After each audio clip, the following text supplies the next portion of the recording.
As the first light of dawn broke over New Jerusalem, Yehuda stood on a hill overlooking the city, his thoughts deeply immersed in the teachings of the Rebbe. He reflected on the life of Yaakov, a figure whose quest for tranquility in a turbulent world mirrored his own spiritual journey. Yaakov, a man who sought not just peace but a profound alignment with the divine, became a beacon of inspiration for Yehuda. In the cool morning breeze, Yehuda contemplated the paradox of Yaakov's life. Yaakov sought tranquility, yet it was through the tribulations of Yosef that he found his true purpose. This, Yehuda realized, was a profound lesson about the nature of existence. True spiritual tranquility is not found in the absence of struggle, but in the embrace of it, transforming challenges into opportunities for growth and closer alignment with the Awtsmoos. With this insight, Yehuda descended the hill and made his way to the heart of New Jerusalem. He walked through the streets, each step resonating with the legacy of Yaakov. He saw how Yaakov's desire for tranquility was not for himself alone but was a reflection of God's desire for a dwelling in the lower realms. Each person, each interaction in the city, was part of this divine tapestry, a living embodiment of Yaakov's vision. Yehuda arrived at a small synagogue, its walls adorned with symbols of the Kabbalistic tree of life. Here, he joined a group of scholars delving into the intricate connections between Yaakov's life and the mystical dimensions of the Torah.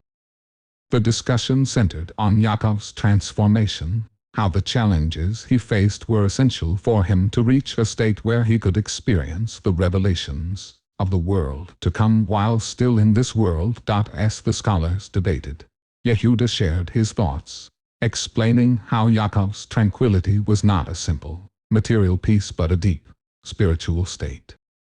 He spoke of how Yaakov's experiences, especially the ordeal with Yosef, were necessary for his spiritual elevation. This, Yehuda posited, was a metaphor for our own lives. We must undergo our own processes of refinement to be worthy of spiritual tranquility.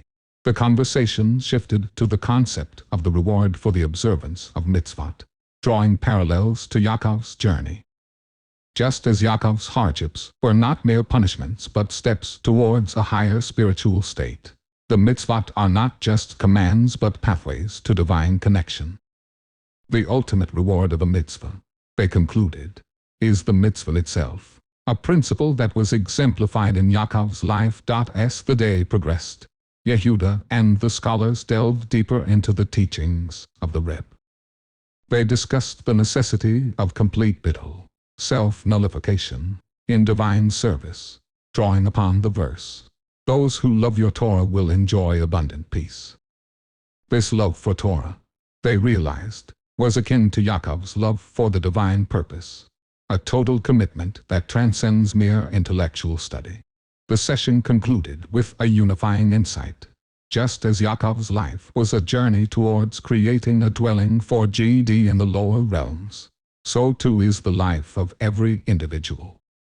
Each person, through their struggles and triumphs, through their observance of mitzvot and study of Torah, contributes to this divine mission. Yehuda left the synagogue with a renewed sense of purpose. He understood that his quest for knowledge and spiritual growth was part of a larger narrative, one that spanned generations and echoed the aspirations of Yaakov. His journey was not just a personal endeavor but a continuation of a timeless quest to bring the divine into the everyday, to reveal the presence of the Awtsmoos in every corner of existence. As night fell over New Jerusalem, Yehuda gazed at the stars, feeling a deep connection to Yaakov, to the Rebbe, and to the endless chain of seekers who had walked this path before him.